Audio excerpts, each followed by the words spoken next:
Nella cornice medievale di Laviano, un piccolo paese avvolto dalle brume mattutine della provincia di Perugia, nel lontano 1237 nasceva Margherita.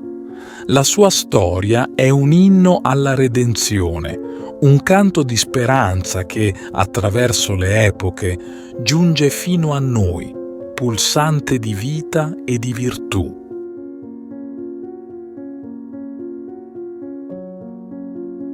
Margherita crebbe in un mondo dove la bellezza dell'animo era oscurata dalla perdita e dalla sofferenza.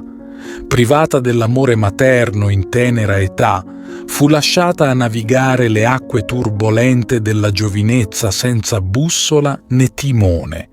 La matrigna, lontana dal colmare il vuoto lasciato dalla madre, avvolse Margherita in un manto di disprezzo.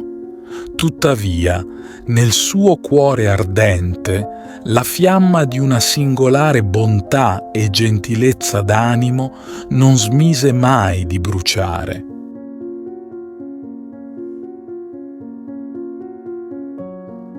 La sua bellezza, dono e maledizione, la condusse sui sentieri tortuosi dell'amore illecito con un giovane ricco e promettente.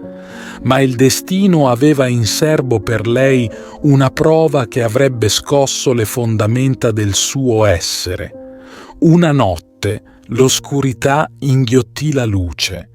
L'amante di Margherita fu tragicamente ucciso, un evento che squarciò il velo dell'illusione per rivelare a Margherita la chiamata divina.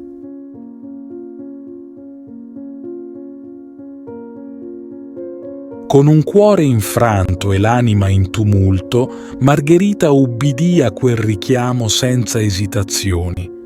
In un gesto di umile penitenza si recise la chioma, simbolo della sua precedente vita, e in abiti dimessi si avvicinò alla casa del Signore.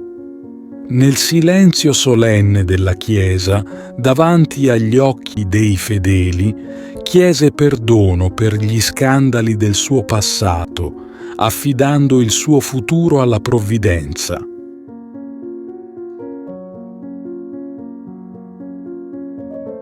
Il viaggio verso Cortona fu un pellegrinaggio dell'anima. L'arrivo nella città segnò l'inizio della sua trasformazione. I francescani e due pie donne, testimoni del suo profondo dolore, divennero i primi strumenti della grazia divina che avrebbe riscritto la storia di Margherita. Da quel momento la sua vita fu un tessuto di preghiere, lacrime e macerazioni, un cammino eroico verso la santità che stupì il mondo.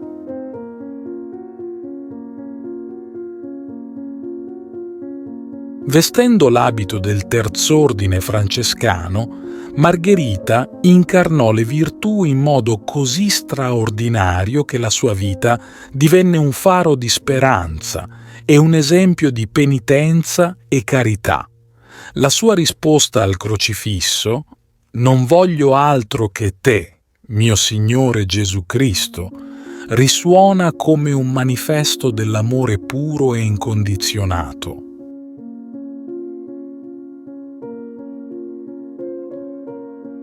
L'apertura del ricovero della misericordia fu la concretizzazione del suo impegno verso i più bisognosi, un'oasi di speranza in tempi segnati da guerre e devastazioni. I miracoli che fiorirono lungo il suo cammino furono il sigillo della sua santità, una testimonianza dell'amore divino che trascende i confini del tempo e dello spazio.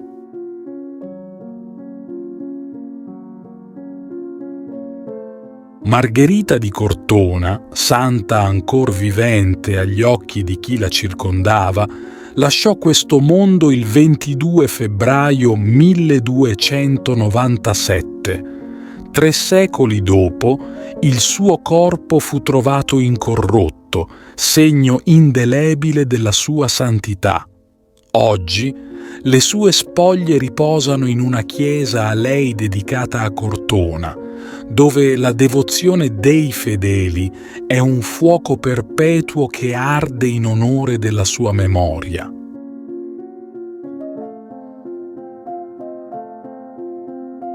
La storia di Santa Margherita di Cortona è un racconto di redenzione e di amore divino, un percorso di luce che attraversa le tenebre per ricondurre alla casa del Padre.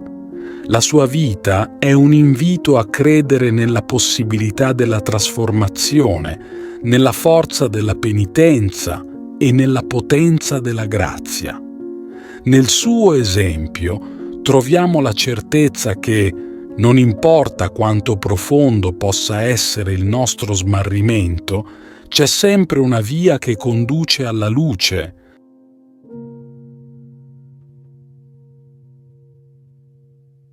Ti invito calorosamente a iscriverti al nostro canale per darci supporto e permetterci di continuare a creare nuovi video che condividono storie ed esperienze ispiratrici.